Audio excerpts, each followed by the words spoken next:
Today I will read from the book of 2 Kings, the chapter 11.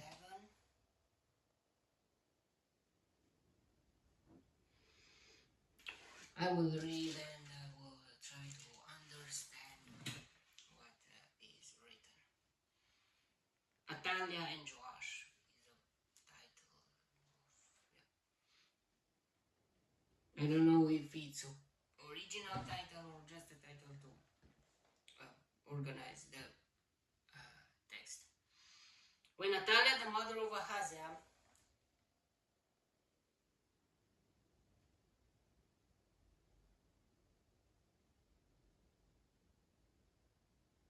saw that her son was dead, she proceeded to destroy the whole royal family. But Jehosheba, the daughter of King Jeroham,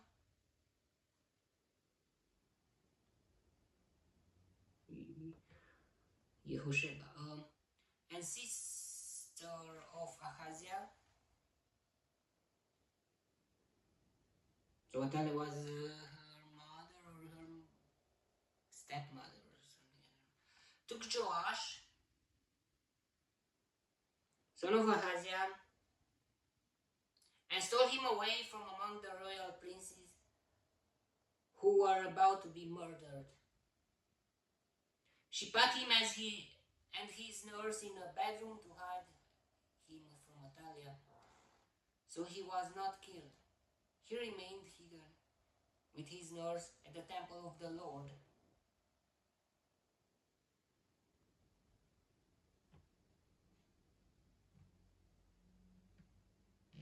For 6 years. Wow. To be hidden and to start your life like that.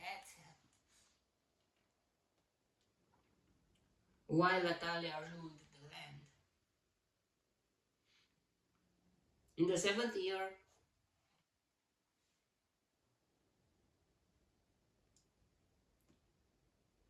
Jehoiada sent for the commanders of units of 100, the chariots and the guards, and had them brought to him at the temple of the Lord.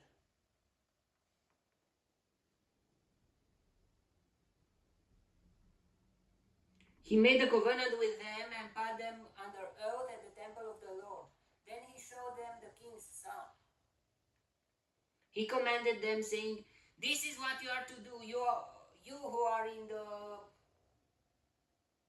3 companies that are going on duty on the Sabbath. A third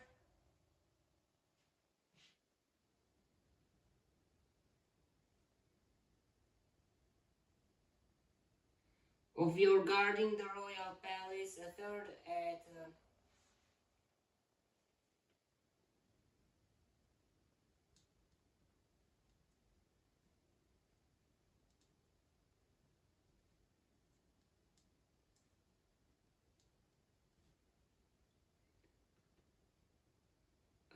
the Sword Gate, and the third at the gate behind the guard."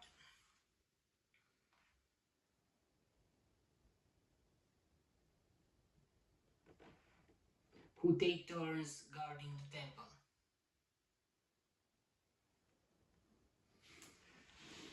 And you who are in the other 2 companies that normally go off Sabbath duty are all to guard the temple for the king. Station yourselves around the king, each man with his weapon in his hand. Anyone who approaches your ranks must be put to death. Stay close to the king wherever he goes.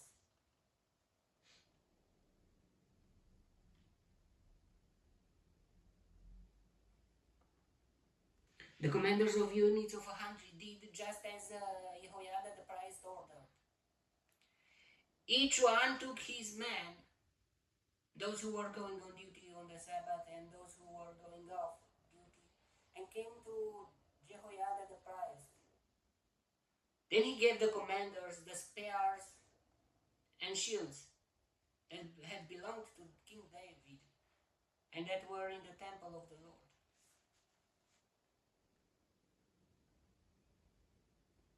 The guards, each with his weapon in his hand, stationed themselves around the king, near the altar and the temple, from the south side to the north side of the temple.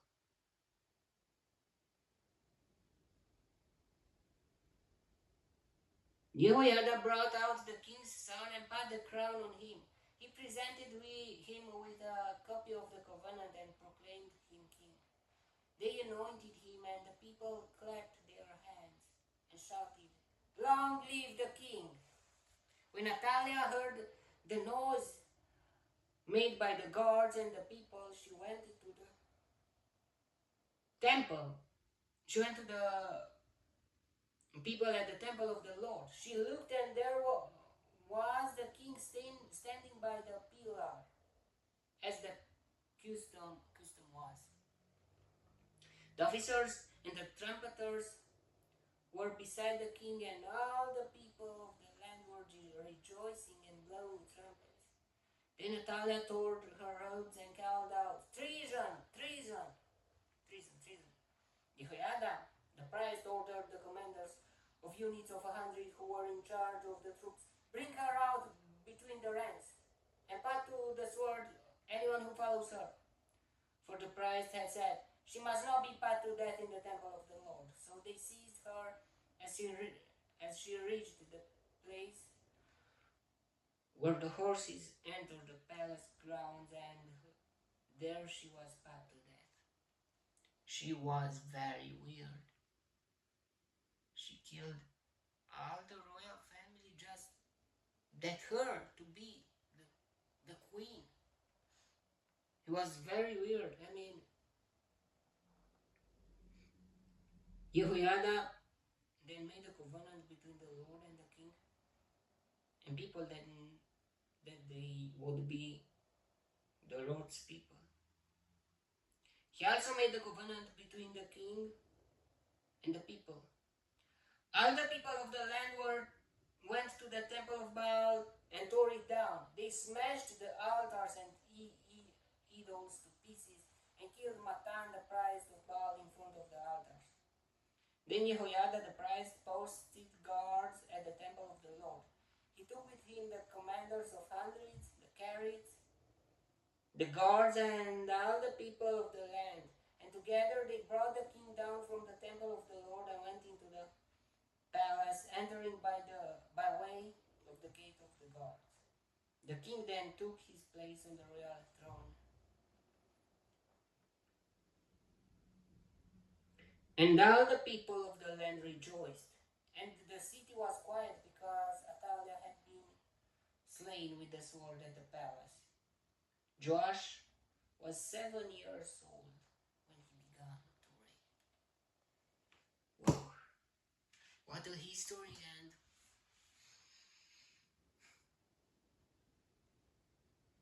it's very wow to have a prize like that to fight for you and you to do nothing.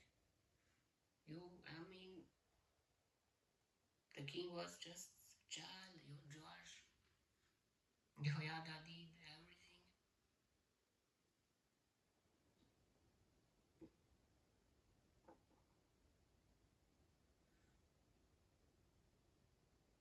And it was very weird. I mean, that woman, Athaliah, to be the queen.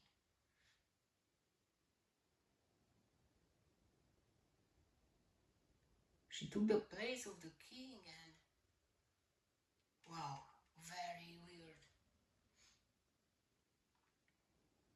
But she was punished and called out, "Treason, treason, treason." She killed the whole king family to have no successor. The royal family, just to be just her to be on the throne, was very weird. And And life, how can you? I mean, you will not live forever if you don't think of a descendant or something like that. Then it's very weird. I mean, someone must take your place after you. But even if it was very weird.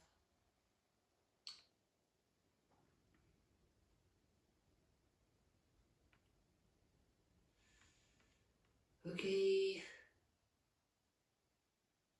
that was the chapter.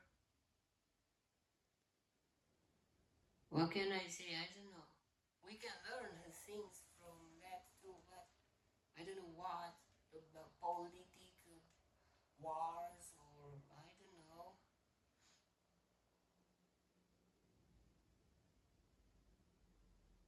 How they protected the king, how they put the king on the throne, Jehoiada and the guards, and we see that Jehoiada was a leader, even if he was a priest, and Atalia was the queen, the yeah, but the lead, the yeah, but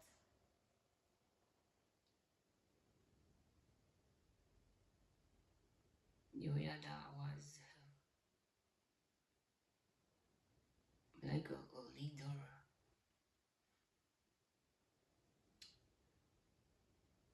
Okay, that was the chapter. Some people are fighting for you, or and you just receive it. Or if you are in that situation, you should fight for other people, for the good of the whole world. We must think like Jehoiada too. Would we do that? What would we do if we were in Jehoiada place? I'm just surprised. No, he was a leader and he did everything to make it right. Okay, that was the chapter. May the God bless me, protect me, and